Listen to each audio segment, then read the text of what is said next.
2 शूजवाली गुडी. आपल्या गोष्टीची सुरुवात टॉमी आणि त्याची बहीण गुडी या 2 लहान अनाथ मुलांच्या झोपडीतील एकाकी आयुष्यापासून सुरू होते. गरीब, लाचार, दुःखी, बिचारी गुडी. हे तिचे या जगात कुणीच नव्हते. आणि माझ्यासाठी काय? इथे गोष्ट कोण सांगतंय?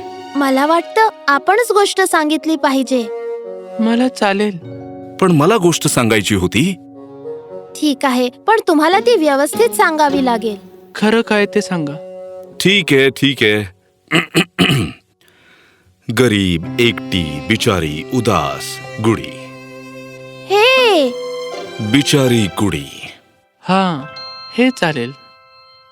त्यांच्या पालकांशिवाय टॉमी आणि गुडी यांचं स्वतःचं असं काहीही नव्हतं. ना खायला अन्न, ना राहायला घर आणि अर्थातच 2 शूज सुद्धा नव्हते.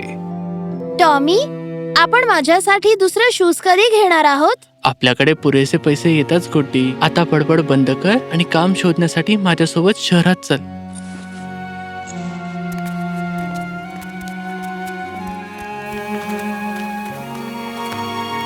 शहरात टॉमी आणि गुडी यांनी नेहमीप्रमाणे भीक मागायला सुरुवात केली.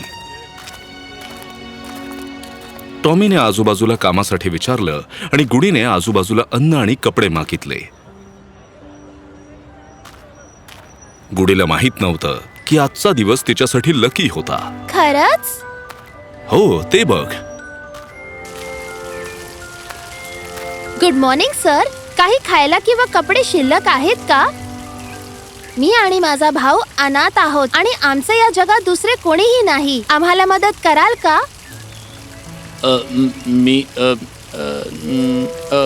ठीक आहे, चालेल. मी प्रयत्न करतो. Thank you Smith. बिचारी मुलगी, तू एकटीच आहेस का बाळा? गुडीला तिच्या भावना अनावर झाल्या आणि एकुलती एक मुलगी असल्याच्या तिच्या दुःखाची कहाणी त्या गृहस्थाला सांगू लागली.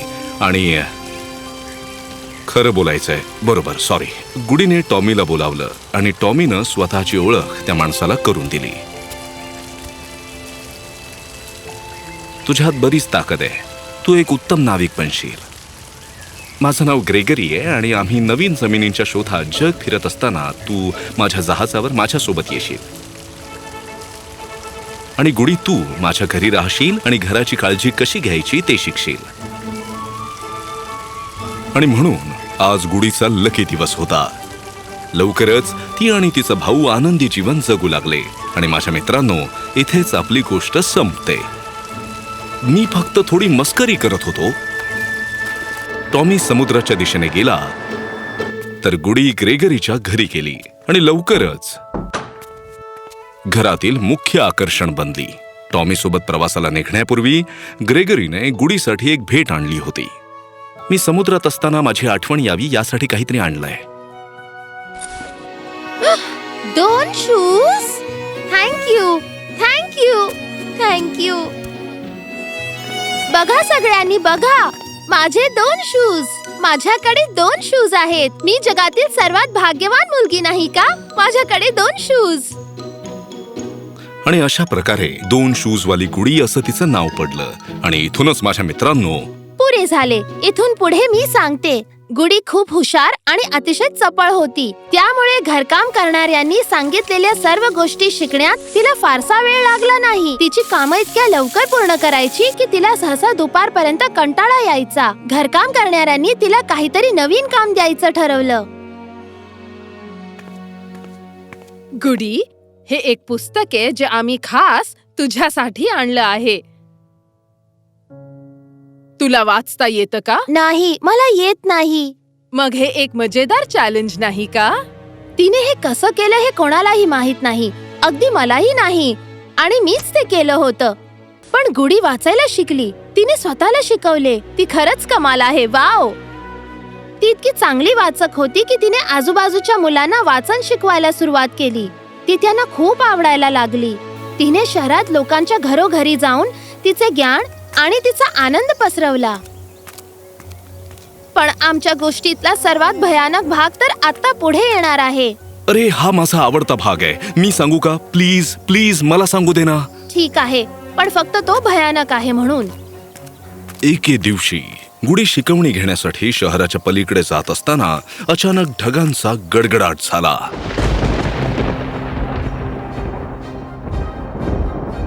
घाबरून पावसापासून वाचण्यासाठी आसरा मिळेपर्यंत ती रस्त्यावरून पळत होती. तिला रस्त्याच्या कडेला एक जुने धान्याचे कोठार असल्याचे दिसले. दिसण्यावरून वाटत होते की बहुतेक संध्याकाळपर्यंत वादळ थांबणार नव्हते.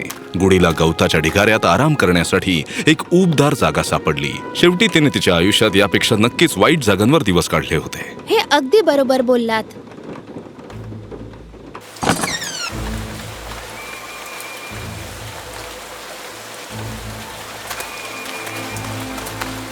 आजचीच ती रात्र आहे. या वादळाचा आपल्याला उपयोग होईल. तुला याबद्दल खात्री आहे का? पूर्ण खात्री आहे. स्मिथला काही समजणार सुद्धा नाही. आजकाल त्याचा लोकांवर खूप विश्वास आहे. आपण त्याला खरंच लुटणार आहोत का? आपण एकही पैसा शिल्लक नाही ठेवायचा.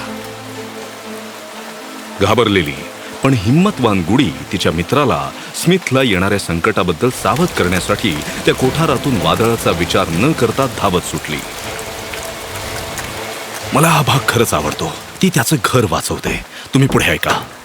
माझ्यावर विश्वास ठेवा मिस्टर स्मिथ. मला कोठारात दिसलेली 3 माणसे आज संध्याकाळी तुम्हाला लुटायला येणार आहेत. ते म्हणाले की तुमचा त्यांच्यावर खूप विश्वास आहे. आत ये लवकर. गुडी, तू सरळ माझ्याकडे येऊन खूप चांगलं काम केलंस. तू खरंच खूप हुशार मुलगी आहेस. मला माहित आहे. त्या माणसांना माझे ते चोरी करण्यापासून थांबवण्यासाठी माझ्याकडे एक योजना आहे. आपल्याला हे माहिती हे त्यांना समजायला नको. आपण त्यांना रंगे हात पकडू. मी काय सांगू का मिस्टर स्मिथ? जर आपण तुमच्या नोकरांना घराबाहेर झुडपात लपायला सांगितले तर जेव्हा ते चोर इथे येतील तेव्हा ते अचानक बाहेर येऊन त्यांना घाबरू शकतात आणि त्यामुळे ते चोर पळून जातील. वादळामुळे झुडपांमध्ये होणारा आवाज सुद्धा लपला जाईल. ही युक्ती काम करू शकते. कमाल, तू कमाल आहेस. मला माहित नाही तुला हे इतकं कसं सुचतं. गुडी, गुढीची योजना उत्तमरित्या यशस्वी झाली. ते चोर घरकाम करणाऱ्यांना इतके घाबरले होते की ते लहान मुलांसारखे ओरडत पळत सुटले. मला वाटलं होतं की तुम्ही खरं काय ते सांगाल. यावेळी मी खरंच सांगतोय, त्या माणसांनी खरंच आरडाओरडा केलेला. गुढीचं आयुष्य आनंदाने, आरामात आणि व्यवस्थित जात होतं. आता तर तिचे लहानपणीचे दिवस जाऊन बरीच वर्ष उलटून गेली होती आणि आता ती एक सुंदर तरुणी झालेली, जी एका स्थानिक मोठ्या शाळेत शिक्षिकेची नोकरी करत होती.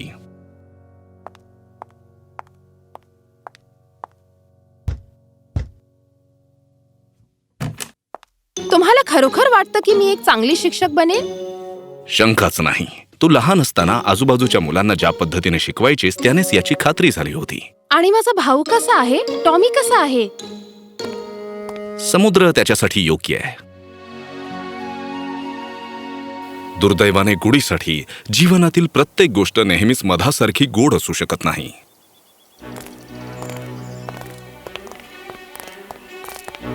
ती बघा तिथे, जादूगारणी. मी जादूगरणी? तुम्ही हे काय बोलताय? इथल्या आजूबाजूच्या स्त्रियांना वाचता येत नाही. त्या नक्कीच इतर तरुण स्त्रियांना वाचायला शिकवत नाहीत. तू जादूटोणा आणि मंत्राच्या मदतीने वाचायला शिकली आहेस. आम्हाला तुझ्यासारख्या जादूगरणीची गरज नाही, जी या मूर्खासारख्या गोष्टी पसरवते आणि आमच्या तरुण पिढीच्या डोक्यात वाईट विचार भरवते. तुला आमच्या सोबत यावं लागेल. आता तुझा फैसला कोर्टच करणार. प्लीज, मला तुम्ही यातून वाचू शकता का? मला माफ कर गुढी, गोष्टीत हेच लिहिलंय. प्लीज तुम्ही ती पुन्हा लिहा. यावेळी तुम्ही बदलू शकता. नाही गुढी, यावेळी नाही. आपण इथे गुढी विरुद्ध शहरवासी हे प्रकरण ऐकण्यासाठी आलो आहोत आणि गुढीला जादूगरणी म्हणून दोषी सांगण्यात आले आहे. असं मानले जाते की तिने वाचन आणि लेखन करण्यासाठी जादू आणि मंत्राचा वापर केला. त्यानंतर तिने तिचा वाईट स्वभावाचा वापर करून तरुण पिढीवर प्रभाव टाकला आणि त्यांना शहरातील चांगल्या गोष्टी विरुद्ध उभे केले. याविषयी पहिले कोणाला बोलायला आवडेल? मला बोलायचंय सर. गुढी स्वतः लिहायला वाचायला शिकलेली आहे. हे अशक्य आहे आणि तिथूनच तिने तिच्या जादुई मंत्रांचा उपयोग भविष्य पाहण्यासाठी केला आणि मिस्टर स्मिथच्या घरी पडणारा दरोडा पाहिला होता. त्यानंतर तिने असं होण्याआधीच मिस्टर स्मिथला सावध केलं आणि ते थांबवलं. माननीय न्यायाधीश, गुडीने त्या माणसांना दरोड्याबद्दल बोलताना ऐकले आणि मला सावध करण्यासाठी त्यांच्या आधी माझ्या घरी येऊन तिने मला सांगितले. हे खरं आहे गुडी? मी वेगाने धावले. हो युअर ऑनर, मी वादळी पावसापासून वाचण्यासाठी कोठारात लपून बसले होते आणि त्या लोकांना या दरोड्याबद्दल बोलताना मी ऐकलं होतं. मग मी मिस्टर स्मिथच्या घरी पळत जाऊन त्यांना सावध केले. ठीक आहे, तर मिस्टर स्मिथ हे आपल्या गावातील एक जुने आणि प्रचलित व्यक्ती आहे. त्यांच्यावर विश्वास ठेवू शकतो. ही घटना खरी आहे.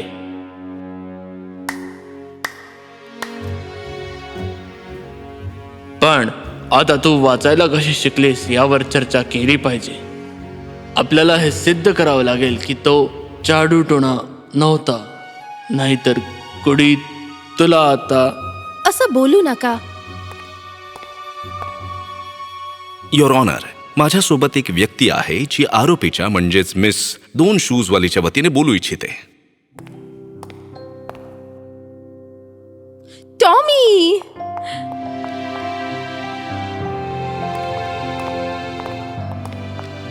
मी तुम्हाला खात्रीने सांगू शकतो माननीय न्यायाधीश, माझी बहीण जादूगर नाही. मी गुडीसोबत लहानाचा मोठा झालो आणि जेवढा मी तिला ओळखतो ती एखाद्या आश्चर्यापेक्षा कमी नव्हती. तिच्या अद्भुत ज्ञानानंतर तिची सहानुभूती हीच तिची सर्वात मोठी शक्ती आहे. मला जेवढं माहिती होतं तेवढं तुम्हाला सगळं सांगितलं. ओ, याची किती आठवणी येत होती. आणि त्याने सर्व सांगितले. काही तासांच्या चर्चेनंतर गुडीवर जादूगार असल्याचा आरोप फेटाळण्यात आला. टॉमी ग्रेगरीच्या घरी गेला. त्याने समुद्रातील त्याच्या अद्भुत आणि साहसी कथा सांगितल्या. एकमेकांच्या काळजीने अनाथ भाऊ आणि बहिणीने गमावलेला वेळ भरून काढला. पूर्वीपेक्षा ते एकमेकांच्या अधिक जवळ आले. शेवटी गुडी एका अद्भुत माणसाला भेटली ज्याच्या प्रेमात ती पडली. एक मुलगा आणि एक मुलगी असलेले त्यांचे एक सुंदर कुटुंब होते. गुडीने दोघांनाही नेहमी 2 शूज असल्याची खात्री केली. किती छान एंडिंग आहे. मला ही गोष्ट खूप आवडली. तो भाग नाही ज्यात माझ्यावर जादूगर असल्याचा आरोप केला होता. कदाचित